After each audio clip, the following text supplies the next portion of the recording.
Humans must eliminate their inner beastly nature to become divine. The core of this beastly nature is cruelty. This is why ancient sages emphasized ahimsa, or non-violence. Ahimsa is the most effective way to confront and completely eliminate the cruel and brutal nature inherent within us. Ahimsa does not simply mean not killing. It is a concept that encompasses not causing pain or harm to any living being through action, speech, or thought.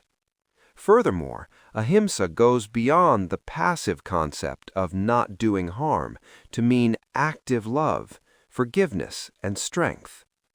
The essence of ahimsa is to transform and expand a hating heart into love. We often tend to think of violence only as a physical act. However, Sri Swami Sivananda points out subtle forms of violence: ignoring others, unreasonable antipathy, prejudice, a hating heart, verbal abuse, bad-mouthing, criticism, lying, acts that ruin others, cold and rude words, harsh words, hurting feelings through gestures, facial expressions, or tone of voice, intentional rudeness, and the negligence of ignoring the suffering of others. All of these are acts that break the vow of ahimsa.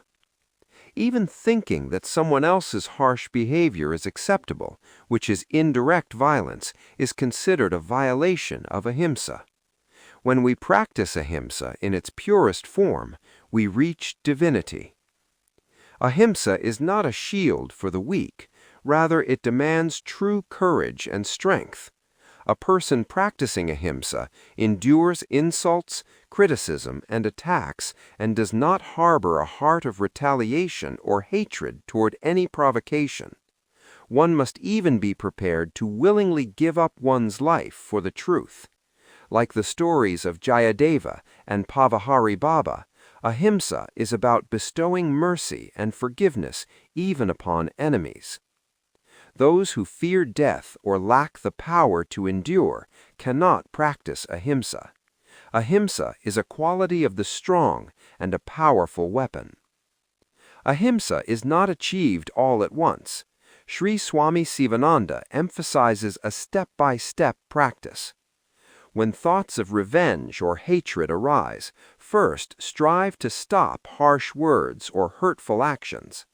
By controlling words and actions, negative thoughts gain the opportunity to disappear on their own.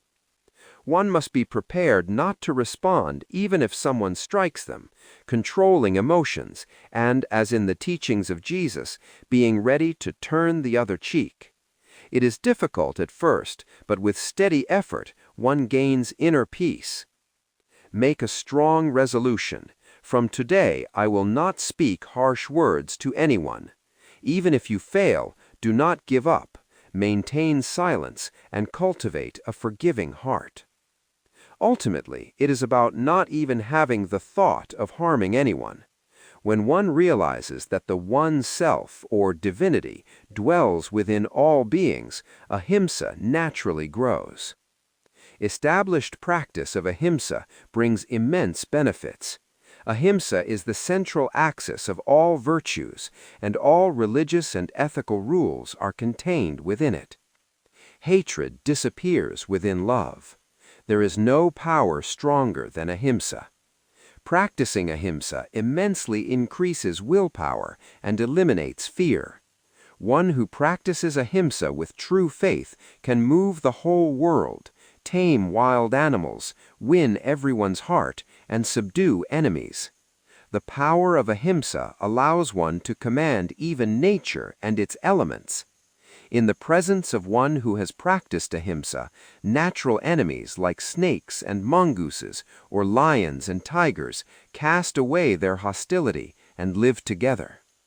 Through the practice of ahimsa, one realizes the oneness of all life and enjoys supreme peace, bliss, and immortality. Ahimsa is a great universal vow. It is something to be practiced not only by Hindus or Indians, but by everyone who wishes to realize the truth. Do not give up the practice of Ahimsa, even if difficulties and losses follow. There will be an unseen power, divine protection, to reward your efforts. Even now, there are people striving to minimize suffering for living beings. Their hearts are pure, and they will soon see God.